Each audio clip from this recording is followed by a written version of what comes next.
Halo, apa kabar semuanya? Semoga yang nonton channel ini tidak lupa ngopi, dimudahkan urusan hidupnya, dan terbebas dari pinjol-pinjol. Tanpa basa-basi, film action seru ini langsung kita mulai ceritanya.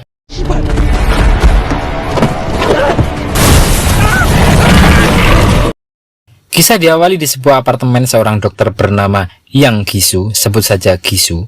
Dokter Gisu yang terlalu pintar dan ambisius, beliau ingin menghidupkan anaknya yang sudah meninggal dengan berbagai eksperimen. Namun, karena eksperimennya sudah memakan ratusan korban jiwa, hingga suatu saat Gisu disergap oleh anggota keamanan.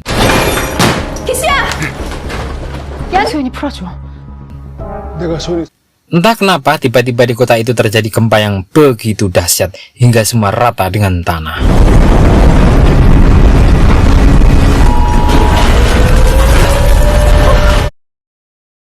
Kisah berlanjut di mana kondisi sudah sangat rata dan serba kekeringan, atau istilahnya distopia, yang artinya tempat yang tidak baik menurut Google. Di suatu perkampungan yang bernama Distrik Bus, hiduplah dua orang pemburu yang salah satunya sudah sangat-sangat kita kenal. Beliau adalah Abang Madong Seok.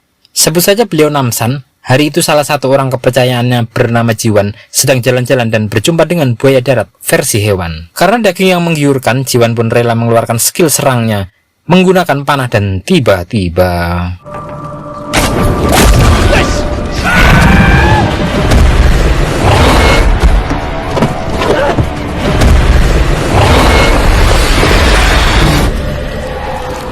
namun sekejap mata Abang Namsan mampu mengakhiri rasa deg-degan para penonton.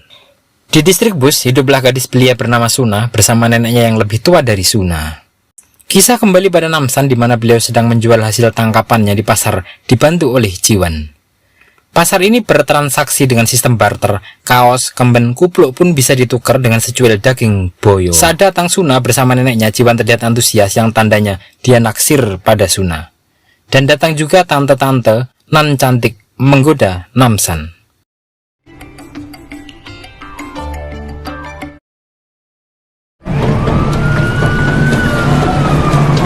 Tak lama berselang datanglah gangster pengacau yang mengatasnamakan diri sebagai polisi Jamsil. Awalnya mereka begitu semena-mena ke semua warga, hingga saat Suna direcokin, jiwa pendekar Jiwan pun muncul dan seketika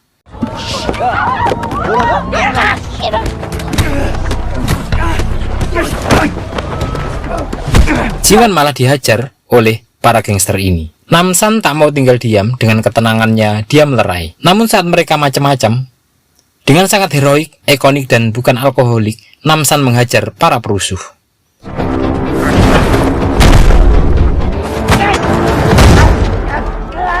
Hingga mereka lari tunggang langgang bagaikan dompet tanpa isi terhempas ombak samudra menunggu gajian. Di sini Namsan mendapat informasi bahwa ada apartemen yang terdapat air bersih dan diketahui mereka disuruh oleh Tiger yang juga musuh lama dari Namsan. Setelah kejadian ini, para warga berterima kasih pada Namsan. Kemudian mereka kembali pulang ke pondok. Di perjalanan mereka melihat sekelompok orang mendatangi Suna. Setelah berbincang-bincang, kelompok ini adalah orang yang mencari bibit-bibit muda untuk dikembangkan di apartemen yang dimaksud di awal oleh para berandalan. Namsan berusaha memastikan tentang keamanan di apartemen itu. Setelah dijelaskan bahwa apartemen ini begitu sehat, aman, ramah, dan mantap, mereka berpamitan pada Namsan dan Jiwan. Kemudian Suna beserta neneknya bergegas ikut rombongan.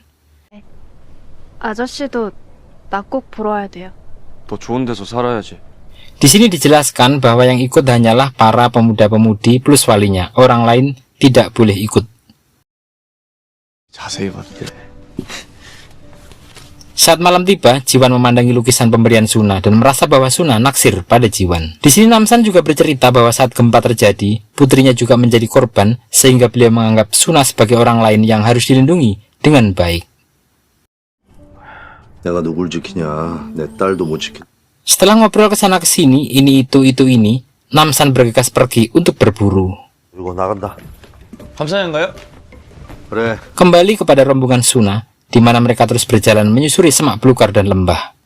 Di sini Suna mendapat kawan bernama Juye. Di kejauhan Namsan dan Jiwan sedang memperhatikan arah kemana Suna pergi.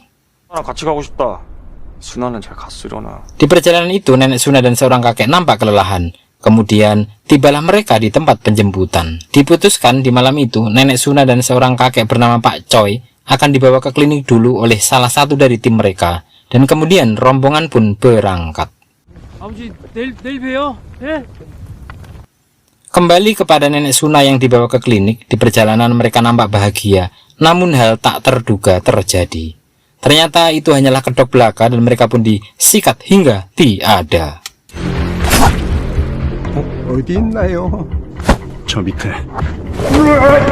Saat kejadian itu datanglah Namsan dan Jiwan. Terjadilah perkelahian tingkat tinggi di sana.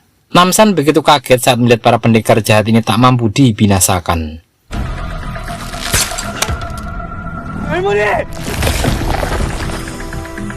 Dengan berbagai tinju dan serangan pun mereka tak mampu dimusnahkan, dan tiba-tiba datanglah seorang wanita perkasa membantu mereka.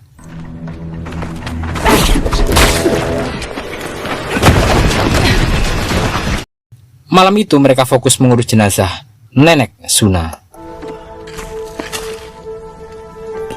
Saat pagi mereka berkenalan tanpa ngopi bahwa wanita ini adalah Unho, yang mana Unho ini menceritakan dia adalah komandan penyelamatan setelah gempa masa lalu terjadi. Namun pasukannya berhasil dipengaruhi oleh Dr. Gisu yang mengiming-imingi hidup selamanya awet muda, lancar rezeki dan kuat perkasa. Di kisah masa lalu itu, Unho menolak bujukan Dr. Gisu karena eksperimennya merenggut banyak pemuda-pemudi sehingga Unho pun melawan dan akhirnya harus bertempur dengan pasukannya sendiri. Namun karena wanita ini lincah, akhirnya mampu selamat dan melarikan diri.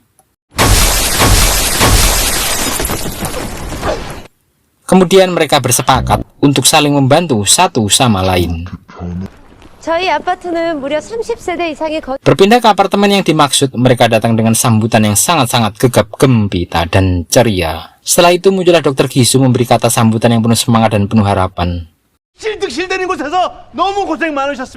Selesai pembagian air, Suna diistirahatkan di masing-masing kamar bersama kawan-kawannya. Kembali kepada Namsan dan Unho, mereka berdiskusi untuk merencanakan prosesi penyelamatan Suna dan pasukan tersisa. Setelah drama-drama sedikit, Namsan terlihat mendapatkan ide. Berpindah ke Spalen, di mana tempat para gangster bersarang dan salah satunya adalah Tiger. Tempat itu dijadikan ajang judi dan perbudakan. Terlihat beberapa warga harus bertarung sebagai budak untuk dijadikan bahan taruhan. Tak lama berselang karena salah ucap kata-kata yang nggak asik, para berandalan itu saling adu jotos sama pria pelontos dan anggotanya.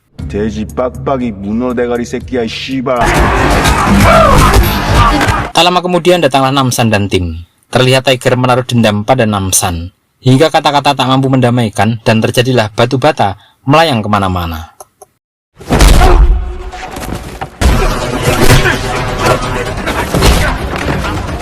Berpindah kembali ke apartemen yang terlihat begitu megah, Suna menanyakan seorang tentara di sana kapan neneknya akan dijemput. Kemudian sang guru wanita mendatangi dan menjanjikan malam ini akan datang ikut penjemputan.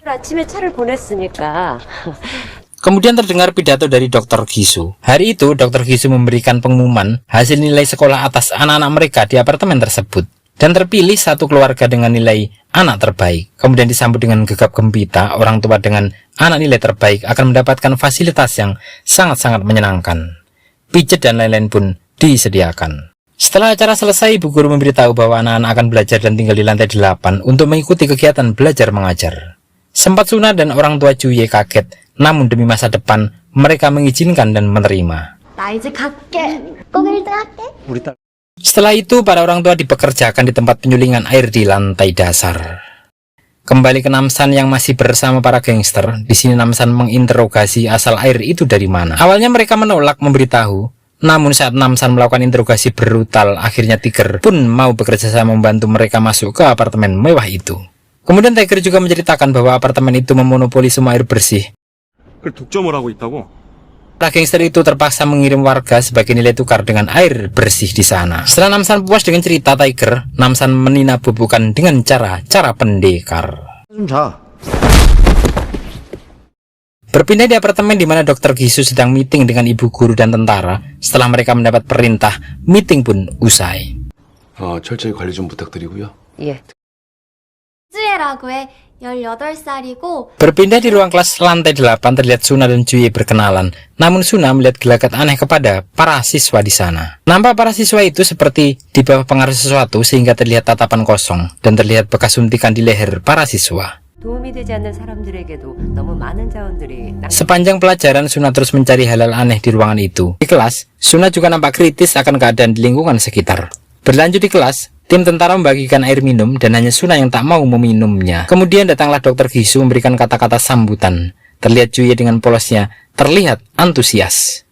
다들 아시죠? 그래서 우리 학생 여러분들한테는 Kemudian Suna yang masih kangen dengan neneknya menanyakan keberadaan neneknya. Dan Dr. Gisu terlihat agak sebel. Kemudian dokter dan ibu guru bersekongkol membuat drama bahwa neneknya sedang sakit dan perlu istirahat. 안 좋으셔서 2-3일간은 치료를 받으셔야 될 것 같아. Setelah Suna cukup tenang, Dr. Gisu memberi minuman, kemudian pergi. Namun Suna terlihat curiga dan tak mau meminumnya. Berpindah kepada tentara dan Dr. Gisu, terlihat mereka sedang menyuntikkan obat kuat anti kerusakan jaringan. Tentara itu juga meminta serum yang sudah dibuat oleh Dr. Gisu. Namun dengan berbagai alasan, tentara itu mau pergi dan memahami. 여긴 그런 제도. 아니, 선생님이 오늘 일과 끝나고 난 뒤에 애를 Di lantai bawah, saat para orang tua ingin menemui anaknya, terjadi perdebatan yang cukup sengit. Kemudian malam pun tiba. Suna yang cukup cerdik ingin tahu apa yang dilakukan oleh Dr. Gisu. Dengan mengendap-endap, Suna berusaha masuk ke ruangan Dr. Gisu. Di tengah perdebatan sengit dengan orang tua, Dr. Gisu datang dengan gaya dan pura-pura baik. Dr. Gisu mengajak orang tua itu ke laboratorium di lantai 8. 가시죠. 제가 주에 만나게 해드리겠습니다. Berpindah ke Suna yang masih terus mencari ruangan Dr. Gisu, dia menemukan hal-hal mencurigakan. Saat Suna masuk ke ruangan yang ternyata lab Dr. Gisu, dia menemukan Juye. Namun belum sempat bertindak terdengar suara Dr. Gisu datang. Saat orang tua Juye melihat anaknya, dia terlihat begitu shock. Di sana diperlihatkan juga jasad anak Dr. Gisu dan dia jujur menceritakan eksperimennya. 새로운 인류의 탄생이 따님 손에 달려. Saat orang tua Juye panik, dia menarik alat lab itu dan terjadilah situasi tak terkendali yang membuat orang tua itu diselesaikan. Suna yang bersembunyi melihat semuanya, suasana semakin tegang saat Dr. Gisu menemukannya. Kemudian Suna terbaring tak berdaya di tempat tidur dengan peralatan medis terpasang. Di sana Dr. Gisu mengambil kelenjar pituitari sebagai bahan riset yang telah dimodifikasi melalui air minum. Di sini, Dr. Gisu tak tahu jika Suna tak minum air itu sedikit pun, dan proses pun berjalan. Suna juga baru tahu jika neneknya telah disingkirkan. 돼야 돼요. 신인류가 센터 같은 말을 믿었어요? Berpindah ke Namsan dan tim, terlihat mereka telah merencanakan perjalanan ke apartemen dengan bantuan Tiger. Masuk ke apartemen ini sebenarnya hanya saat jadwal penjemputan. Namun dengan tipu daya, mereka berusaha masuk. Setelah dirasa negosiasi sulit, Namsan dengan cekatan memakai rencana C dan D serta E sampai Z.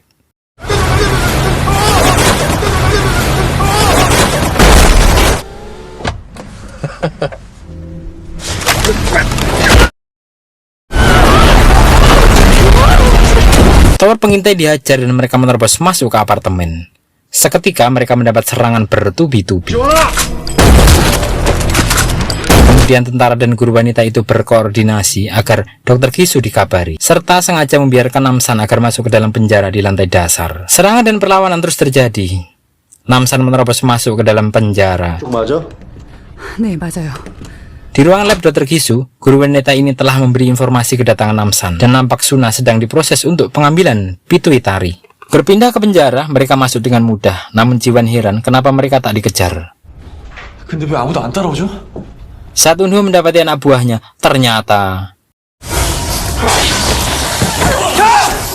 anak buahnya telah berubah menjadi zombie yang sangat-sangat jahat.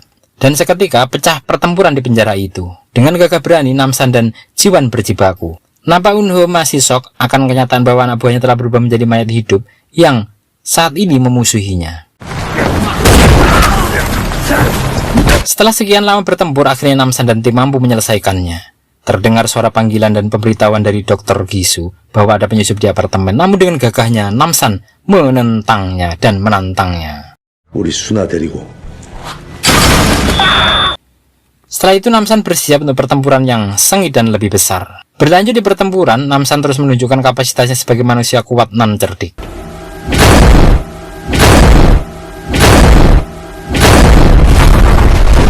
Setiap senjata direbut sebagai tambahan amunisi perang. Kemudian dengan parang dagingnya, Namsan melibas tentara-tentara itu dengan baik.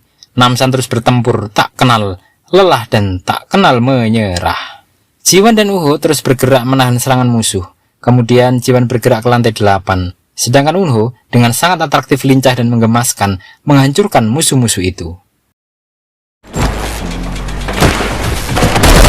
Yang tak lama kemudian datanglah tentara terkuat di sana, yaitu Kwon. Di pertempuran ini, Unho nampak masih terlalu lemah untuk melawan.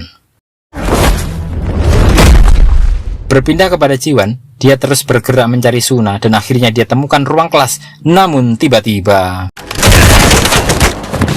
dilanjutkan dengan menyandera guru wanita untuk mendapatkan tempat Dr. Gisu. Muncullah Kwon, tentara kuat, dan beruntung Namsan muncul untuk berbagi tugas perlawanan.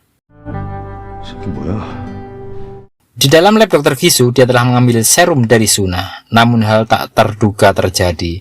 Setelah beberapa saat, Suna sempat siuman. Dan terlihat Dr. Gisu kesakitan, mual pusing dan muntah. Yang ternyata Suna tak meminum sedikit pun air itu. Saat Dr. Gisu tidak menyelesaikan Suna, Jiwan muncul. Namun karena tak waspada, Jiwan mendapat serangan mendadak.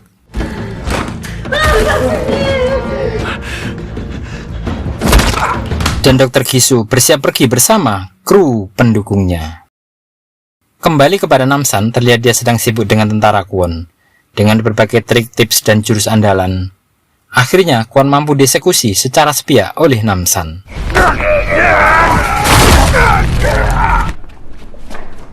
Di luar apartemen terlihat para murid berlarian keluar menemui orang tuanya untuk menyelamatkan diri.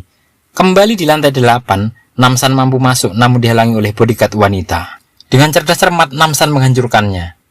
Saat ini Dr. Gisu sedang melarikan diri. Saat guru wanita kehabisan serum, Dr. Gisu yang pergi dengan jasad putrinya nampak tak peduli dan malah memberikan granat 1 butir. Ledakan hebat pun terjadi. Suna dan Jiwan berusaha sekuat tenaga menyelamatkan diri. Segera Namsan bergerak menyelamatkan mereka. Di sini terlihat Unho sadar dan selamat. Di bawah, Dr. Gisu dituntut oleh para orang tua yang mencari anaknya. Kemudian Namsan berbagi tugas mencari Dr. Gisu dan menyelamatkan anak-anak. Saat Dr. Gisu dihajar, nampak wajah monsternya pun muncul. Dan dengan sangat antusias, dia terus menembaki warga. Namun yang tak dia sadari, koper berisi jasad itu tertembak dan misinya pun pupus sudah. Kemudian saat Dr. Gisu emosi, muncullah Namsan dan terjadi pertempuran jarak jauh. Dan muncullah Suna memberi nasihat pada Dr. Gisu yang larut dalam tangisan dan kesedihan. Saat Dr. Gisu hendak menyelesaikan Suna, Namsan dengan cermat menyelesaikannya. Diakhiri dengan jualan babi putih di pasar dan kebahagiaan warga, film pun usai. Oke teman-teman, film ini sudah usai. Jadi film ini menceritakan pesan bahwa keserakahan, ambisi yang berlebihan hanya akan menghancurkan tatanan kehidupan. Akhirnya saya sebagai apa aja, pamit undur diri. Semoga di like, subscribe, dan ditonton sebagai teman ngopi selama mengedit.